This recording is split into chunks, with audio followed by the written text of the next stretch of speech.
Welcome, everybody. Hello, and thank you for being here. My name is Dayal Guranga. I'm here with Achyuta Gopi and Kishore Chandra, the usual suspects for your daily Bhakti Center podcast, Spirit Matters.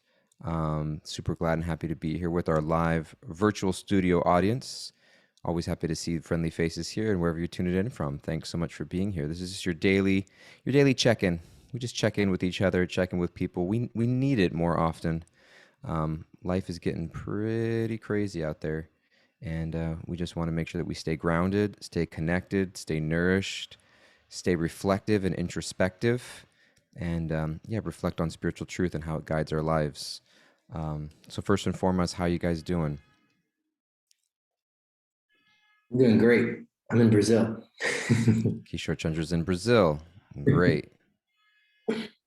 I'm good. I'm ready to roll. Let's do it. She's ready to roll. She's in Queens. I'm in Brooklyn. Um, So yesterday we've been reading from the Journey Within, as we know, and we started this week this section on page 146. If you've got a book called "Don't Criticize Others for Your Benefit and Theirs," and we were going back and forth a little bit. Kishore was playing the devil's advocate for us about what that actually means, and sometimes we just kind of layer on this spiritual shame of like you should do this and you just should do this and just get over that, and it's not always so clear cut and it's not always so easy, and sometimes we brush things aside without really dealing with them. Yesterday, Kishore wasn't here to play devil's advocate, so Achyuta and I just ran with it, and we just went in the other direction. No, just joking. But we did talk about near the end of it. There was a number of things. So refresh me, or remind me if I'm missing anything important, Achyuta. But there was this idea of ahimsa that came up at some point where it really in our dealings of where are we coming from. And I think that it wasn't, we read the definition of forgiveness the beginning of this week of to stop feeling anger or resentment towards someone for past transgressions, and she sort of evolved the definition a little bit to actually um, wish well upon them, to get to a point where I can pray for them again. Um, and and and and so I think that, or at the very least, to not wish harm, and that was also one of the things that we looked about, of not wishing harm. And so we're just kind of exploring this. I think Kishore's eyes popped out of his sockets when I mentioned that statement. Um, and then there was a story here that's in the Journey Within, if we wanted to keep reading, that Ranat Swami refers to. But that's just kind of where we left off and where we've been sort of wrestling. Because I'll just say this last thing: spiritual life has its principles.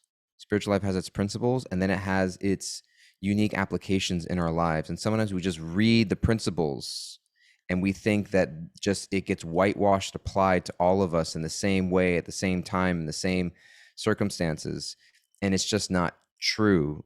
We need to take the principles and then reflect on our personal life circumstances, and with maturity, with guidance, determine what's relevant for us right now, what is meaningful for us right now, what's appropriate for us right now, and you know custom carve out our process of application of broad spiritual truths.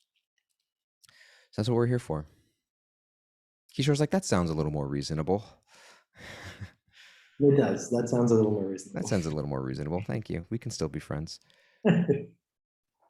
My eyes just popped out of my socket just because that sounds a little more reasonable, because it's like there's the principle of like, yes, I can and hopefully I will get to a place where I can wish well upon people who have wronged me in the past.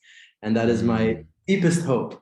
However, I think just acknowledging that it's a personal journey for everyone, that it's not a competition to like who's going to get there first, it might take this lifetime, it might take more lifetimes, like some people are born into really hideous situations, and that mm, forgiveness is going to take a lot of work, and a lot of time. And so I agree with that principle for sure, but the journey is that, like you were saying, which I really agreed with, that it's like a custom made journey for each person. It's individual, it requires a lot of guidance. It requires a lot of personal reflection, and yeah, more reasonable for sure. Hmm. I think from a spiritual standpoint, it's always a good idea. And because like that was kind of my extra add-on, is that idea of forgiveness for me, when have I actually stopped feeling the resentment and the anger and all of that, was kind of Hmm. when it came up for me. It's like when I can actually pray for this person again. And like again, it makes anybody who's ever gone through something like bristle up, like what do you mean? And then, so I kind of want to bring it back to, though, spiritually for us, if we give up, let's just go with the idea for a second in our minds, right? It's like, okay, well, I can get to a point where I can pray for that person again. Just you know what, Lord, I get it. I wish no ill on this person, and you handle whatever it is that their karma is that you're supposed to handle, but I've taken myself out of it. What I mean is I'm not controlling that prayer anymore. Like, oh Lord, I hope that they get what's coming to them. That acceptance of that'll happen regardless of whether or not I pray on it. So then we can ask ourselves, as the victims in the moment, because that's really what we're feeling, what what really happens if I actually pray for that person? What's the worst that can happen? What's actually what's stopping that? It's still up to us. It's still on what my heart is holding on to. Because really, it's not, if I forgive that person and if I'm able to even pray for them, it doesn't excuse what they did. Doesn't give them a pass for what they did. It doesn't even make it right. And so in our minds, we're like, no, I can't pray for that person. It's like, well, why? It's like, well, that would be condoning it, would it? If I was the controller, maybe, but I'm not. So would it? And it's almost like doing your duty and trying to be detached from the results. What is my duty? My duty is to keep moving past this in the most holistic way I can, spiritually, mentally, emotionally. My duty is to move past this because life keeps moving. The Hmm. results and all of that become up to Krishna. And it was always up to Krishna. We just gave ourselves the illusion that, oh, but if I pray, then something will or will not happen. And I get it, as somebody who has gone through traumatic things, it does feel a little bit like, well, then I've given all my power away. And that leads me back to that beginning statement. But we are more powerful than that. Who said our power stops at that moment? We don't give up the power that is inherent within our souls. I'm curious, what are the, part of me wants to like just dive into the deep and personal questions about like where this intersects with our lives. Like, what's a grudge you're holding on to still, or who's someone that you haven't forgiven yet, or what's a time when you did forgive and how did you do it? And so that we can actually move from the ethereal to like, let's get real with how we do that, because I think personal stories are powerful. And then the other question that came to my mind was almost looking at, because I wanted to bring it to a place where ourselves and also people listening are like, it's because I think sometimes we talk about spiritual. It's easy to talk about spiritual principles. It's easy to talk about spiritual principles, especially when we're talking about how other people should apply them. And I've been thinking about this throughout this discussion about like what is something that somebody listening is going to take home and put into their life, or what's something that we're going to take home and put into our life. And so the question that came up along with just like if any personal stories or examples is what prevents us from forgiving? Like what gets in the way? Like what's the obstacle? And I'm not just talking about like share with me the obstacle so that I can dismiss it. I'm like genuinely like what are we working through here? What's the challenge? What's the where does the rubber meet the road in this conversation? I think it depends. It's not a one answer. There's no one answer to that. I think it depends on the level of forgiveness, and I guess by level, I mean like you can forgive someone who no longer plays a role in your life, and you can wish them well, and hopefully get to that point of not wishing them harm, or not wishing them like, I hope they get theirs, you know.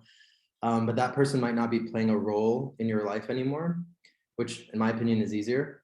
And then there's forgiving when it comes to people who do play a role in your life still. And for me, that's the very extremely difficult one, because it's really understand. I think the blockage for me is like, you can forgive people and really forgive them, like really try and move on from that, but kind of just understanding that people might mess up again, and so I also might mess up again, you know. It's not like I'm excused from any of that, like, and that's what makes it hard, actually, you know, because it's like just understanding that we're imperfect, that we're not going to get it right all the time. And I also think, also like on myself, I'm imperfect, I'm not going to get right all the time, and that can be a little frustrating sometimes. It's like, oh, I have to forgive again, I have to do this again, you know, or this person has to do this again for me. And I think that the more and more that I personally realize that, like, it's kind of like a muscle, you know, it's kind of like something that needs to be trained a little bit. It's like, okay, I can do this. I don't, you know, it's like you get yourself in the habit of asking for forgiveness, you know, because I think that so much of society is built up on what Achuta was talking about, of like, you know, I'm the controller and I'm this and I'm in charge of it. If I ask for forgiveness, or if I let this thing go, I lose my power all the way, you know, this. And I think it's really interesting, that mentality, because it just really pits us against each other, you know. It's not, it's a very like you versus me kind of mentality, as opposed to like, we're on the same team, we're humans going through this like crazy spiritual experience together. I see that the chat is opening up, and I kind of want to get into it because it's Dana's taking us there. I didn't want to go there, but we're going there. So Dana says the PTSD, the flashbacks, the nightmares of trauma. Yep. That makes it really hard. Where one day you can forgive and the next it might be harder. Yeah, I agree with that one completely, Dana. And then there's forgiving yourself, and sometimes that's even harder.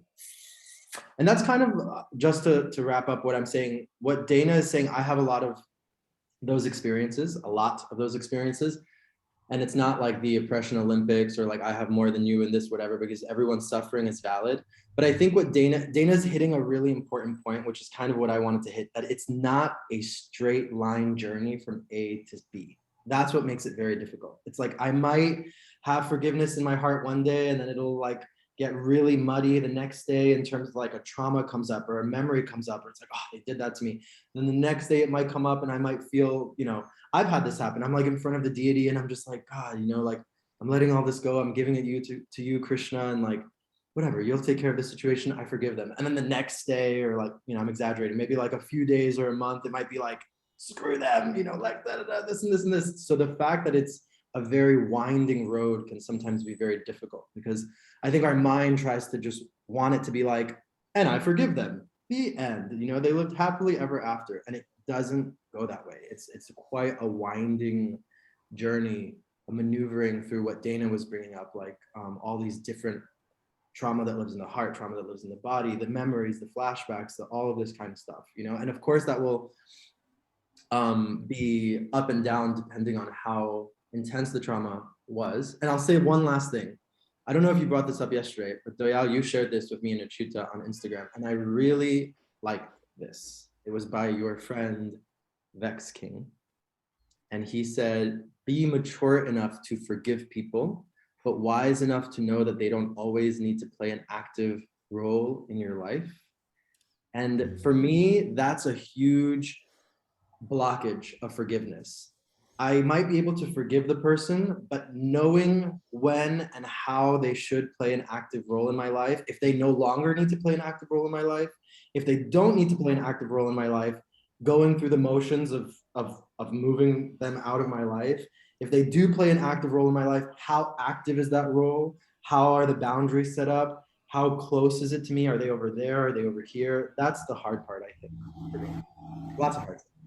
So I just like I think I mean there was so much, and I really actually there's two things, and I just want to try. I'm hoping I can remember them in order. So the first thing is I want to ask a question. And as a person who, like I said, everybody has their form of their bit of trauma, right? Everybody has their stuff that makes it difficult to forgive. And like you said, it's like one day I'm there, I'm like, I'm letting this go, and then the next day it's like, well, you know what? Now my question is this: what what happened to the person in that meantime? Was it like the day that you woke up and you were like, you know what, I'm letting this go? They felt better. And then the next day when you said, you know what, I'm not there, I don't forgive this person, I don't, then their day went worse? What even happened to that do we even know? This is drinking the poison and expecting it to affect someone else. And the B side of that is exactly what Dana's talking about. It's like, but the PTSD, the flashbacks, the nightmares of the trauma. Okay. And the longer you held on to it, what did they experience every time you had a panic attack? Nothing. They had no idea. They went on with their lives. What happened to the other person that you're trying to get this emotional justice from? What happened every time you had a flashback? Nothing. It only happened to you. And so then the trauma revisits us again and again and again and again, and we hold on and we keep holding on because it gives our mind some idea, but this does something to the situation. Okay, what does it do? Except traumatize you again and again and again, and that person is gone. That's the part that always gets me. It's like, okay, I'm holding on to this and things have happened. Say you got a really crappy relationship and the person did everything possible. They cheated on you, they beat you, they do all the things. Now, when we think, we're like, but if I forgive them, it condones it. They were gone. You forgiving them or not actually does nothing to their lives. And so we have to kind of start to separate, okay, this forgiveness, this act of me forgiving, does it make any difference on their life one way or another? So then maybe it's not for them. Now, this act of forgiving, I can forgive and still not say, oh yeah, I condone everything that person did. And the second thing is like, then what do we do when we hear examples like Lord Chaitanya and Jagai and Madai? They were the worst kinds of people. They drank, they murdered people like on a daily basis. They violated people's privacy and respect on a daily basis. Men, women, all of the children, doesn't matter. And after they had sought the shelter of Lord Chaitanya, what Lord Chaitanya tells his other people is, if you are really my devotee, you'll forgive them because I've forgiven them, and you'll never bring it up again. That doesn't mean that Jagai and Madai didn't have to face consequences. There were people who had been wronged by them who came and would like throw stones at them every day. But Mahaprabhu told his people, my people, don't bring it up anymore. Because what does that even do to that other person? Most of the time, and this is why Maharaj says, don't criticize for your benefit and theirs. Because bringing it up again and bringing the issue up again, unless we are in an administrative position as a judge or somebody that can dispense justice, what does it do except for traumatize us again? So I'm trying to get to the place where I stop the trauma from happening, both the other person causing it and me causing it to myself. And once I stop the trauma happening, that's about as much as I can control. Now the rest, like you said, it's like, well, what happens if they play an active role in our lives and they come back? They're going to come back up. And our not forgiving them may never enter their minds again. Be like, count on them popping back up. Because that's how the material world is. Count on it. They're going to pop back up. Even if they're dead, something about it's going to pop back up. And that part, all the rest of it is on us. Are we gonna choose to go down that roller coaster of trauma again? Are we gonna find a way to stop it, at least for ourselves? Because they weren't experiencing the trauma. Sorry, Dave. I just want to like jump something really quick. I think everything you're saying is so good, Achuta. And something that came up for me while you were speaking is that for me at least, and maybe other people feel this too, like I think for me at least, when there was a you know, some aggression or some like, thing that happened, that transgression, that's the word I'm thinking of, transgression, I don't hold on personally. I don't hold on so I personally don't think so much. And I think many people who are on spiritual path are thinking so much like, I hope they get hit by a bus, like like maybe I'll be there for a tiny bit. I hope they get what's coming to them. I think more what it goes to is this kind of existential angst of like, why did this happen? Why did this happen to me? Why did Krishna allow this to happen? Why did God allow this suffering to happen? And I know from a lot of people who come in to spiritual life, to bhakti, this is one of the biggest questions. Like, why is there so much suffering? Why is there suffering in my life? Why is there suffering in this person's life? Why is this continuously happening? Why can't I just forgive, and et cetera, and whatever? And I really loved that you brought it back at the end of saying like, hey, this is the material world. Actually, you can count on this person coming back or this memory coming back. And rather, the more that I can do to subside, to make my own trauma or my own suffering subside in me and the way that I am interacting with other people, that's kind of the best that I can do in this material situation that we have. And we don't need to get into all of it, into all of the verses, but I think that this is a fundamental understanding that we need to understand and have. And it personally has helped me a lot. Like, this material world that we're living in is a place where there's a lot of suffering. We're not gonna figure out all of the solutions to make it like, a beautiful, shining utopia where we're all just living happily ever after. Like, it's just not it. And that doesn't mean that we're not compassionate. It doesn't mean that we're jaded. It doesn't mean any of that stuff.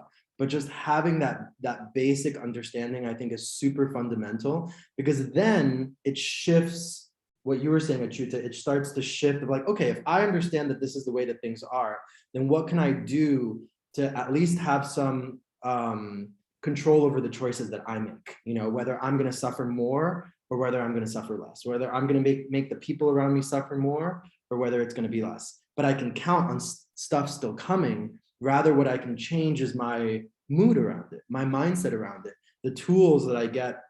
If you go to therapy for trauma, which I have gone to therapy for trauma, it's not like the therapist is saying like, okay, let's wave our magic wand and just make this all go away. It's like, what tools can I equip you with to deal with this and to move on and have a, fuller life, and you get a bunch of tools, and that's what happens. So I really appreciated that, Achuta, of just setting like, yeah, this is the way that it is, and it might come back.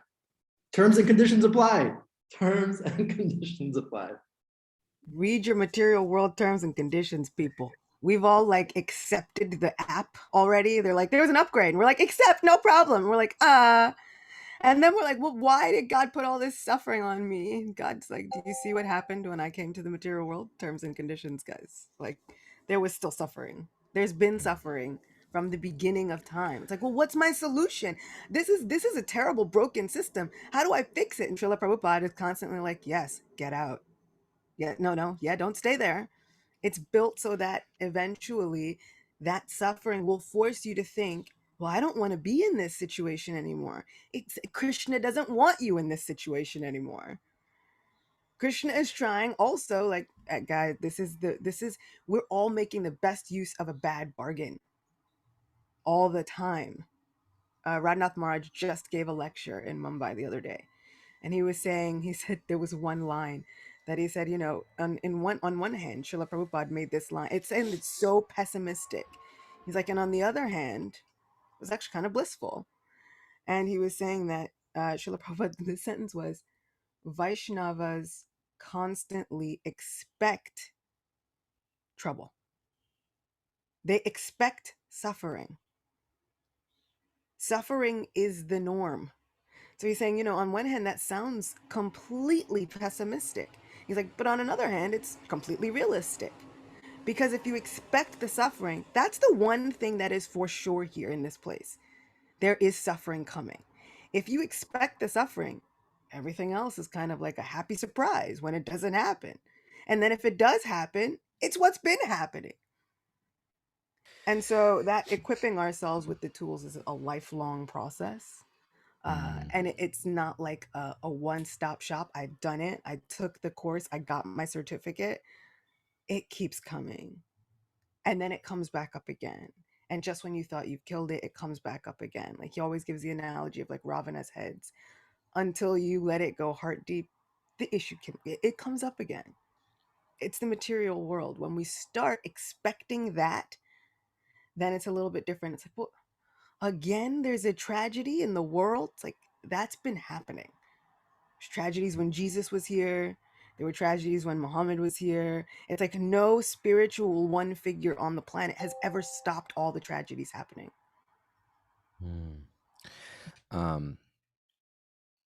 Thank you. There's a lot that I want to ask and explore further, but Kishore and I have a hard stop today at our 9:30 mark, so we have to cut it, even though it's getting good. We got Kimberly back today. Let's get a quick takeaways from Kimberly, and then we'll take our take home points, and then we'll go forth and forgive, or maybe not. Yeah, so today I have spiritual life is a personal journey for everyone, and it's not a competition. Similar to the path of forgiveness, it's a custom-made journey that requires guidance and reflection. And then read your material world's terms and conditions. Realistically, it's a place of suffering, but we have control over how we respond to our situations. Beautiful, beautiful, beautiful. In just a few words, because we gotta split. Kishore and Achyuta, what are you walking away with? I'm walking away with something that Brad just said in the comments, that we try not to look through the realistic lens. Like I personally do this. I try to look through the lens of like, but it could all just be so perfect and happy. And he's saying that it's dangerous. And I'm going to go with that. It is dangerous to look through that other lens of trying to make everything just perfect and happy all the time. Yeah, I agree. My one takeaway is I just want to ask myself, what is it that I want? Do I actually want to stop the cycle, or do I want to keep reliving and re-traumatizing myself? I love that. I'm going to stick with that too. What is it that I want? Recognizing that not being able to control what was done with me, but being able to now put myself, that reclaiming of power and putting myself in a place of, okay, well, what do I do from here? What do I want? What step do I want to take from here? So love that question. Love all you guys. Thank you so much for being here. Thank you, Achyuta. Thank you, Kishore. Thank you for all of our people tuning in. We love you. We'll be with you again soon. Take care, everybody. Bye-bye.